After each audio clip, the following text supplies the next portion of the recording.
That was TLC, Ain't Too Proud to Beg. So there's an old saying, a lie, you're telling lies when the truth will do. If the truth is powerful enough of an argument, you don't need to lie or embellish it. It can stand on its own. Case in point, Katie Britt, the Republican senator, junior senator from Alabama, who gave the response to President Biden's State of the Union speech, and she trotted out all these lies that were debunked within minutes, right? About about immigration and how this girl had been kidnapped and she was trafficked. Everything she said turned out to be a lie, but it was to forward a real problem in our immigration. Jesse Waters, who works for Fox, he was on leveling his protest against the $20 minimum for fast food workers in California, and he actually made the argument, well, you know, if the $20 an hour is $50,000 a year, it is not. It is $40,000 a year, right? If you work full time. Then he said, well, if you marry somebody, you can make $100,000 a year. It's not. It's $80,000. If you're Jesse Waters and you're giving a business advice and you don't know math, that's already a problem.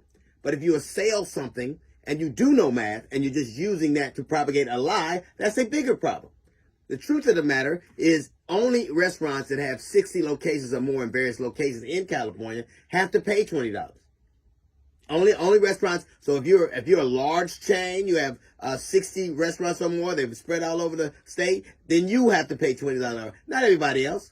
Case in point, a young woman who owns a restaurant in Sherman Oaks, California, went on Fox News and talked about how the $20 minimum was ruining her business. She owns one restaurant. It didn't apply to her. Also, she said that it'll make my burgers be $20 an hour.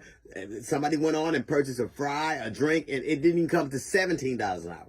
And then she talked about the hardship she was under. So, and we later on found out this very woman has lied and tried to be an actor and been on any number of Fox shows trying to propagate lies. Now, if in fact the $20 minimum is a problem, you don't need to lie about it. Tell us the truth. But you don't have to make something up to forward an argument that you're legitimately having. If the $20, first off, if you're making $20 an hour at fast food places, I think it's ridiculous that somebody would sell that when all you do is put on a suit and talk shit like me. Those people right there kept this country afloat. Those people kept those countries afloat when nobody could work and all the restaurants are closed. Nobody could order. Nobody could go anywhere. No food. Who did they make work? People that grocery stores. They made people who processed food. They made fast food workers. They made health workers that had to be there. So to denigrate them and to say that what they're doing isn't important is another Fox tactic. Just like the other day when we got this image of Donald Trump being at Chick-fil-A, where all these black supporters were there, and we find out it was a plant. And everybody, Joe Biden was at Kentucky Fried Chicken. The last thing Joe Biden has to pretend is like he has the support of black people. He does, 85% to 15%. He doesn't have to make stuff up like that up. He doesn't have to plant black people, and more or less at Chick-fil-A. If you got to plant black people at a chicken place, then you ain't got black people. But this is what they do. They pretend, they use smoke and mirrors to sell an idea where the truth will do. They are always like, and this is a network where Jesse Waters, who I referred to earlier, only has a job because the dude that had the job before him lied so much they fired him. If your argument is strong enough, why do you lie?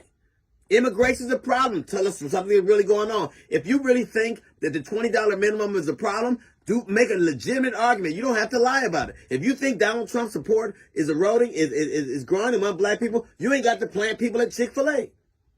You can just show them the facts.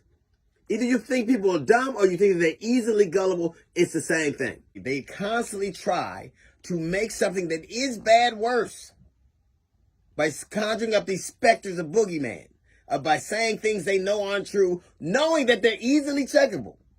Like Katie Britt, we knew you were lying. Jesse Waters, the man checked him over and over again. That's not the right math. We found out within minutes that was a plan at Chick-fil-A. If you, in fact, are having the support of black people, you don't need to pretend you are. If the $20 minimum in California is a problem, you don't have to pretend like it is. If the immigration is really the big deal you say it is, one, you wouldn't be firing the Homeland Security, you wouldn't be impeaching him, and you would have signed the bill that would mitigate the damages that you think the immigration crisis is causing. You don't have to lie about it. But that's what it is. I'm not going to do anything about it. I'm just going to make you so afraid of it that it becomes unassailable. Carl Sandburg said this: if the facts are against you, argue the law. If the law is against you, argue the facts. And if the law and the facts are against you, pound the table and yell like hell. Or at least turn into Fox News. That's a little note from the GED section. Got the Jazz Report. Come up in 15 minutes. It's the D.L. Hughley Show.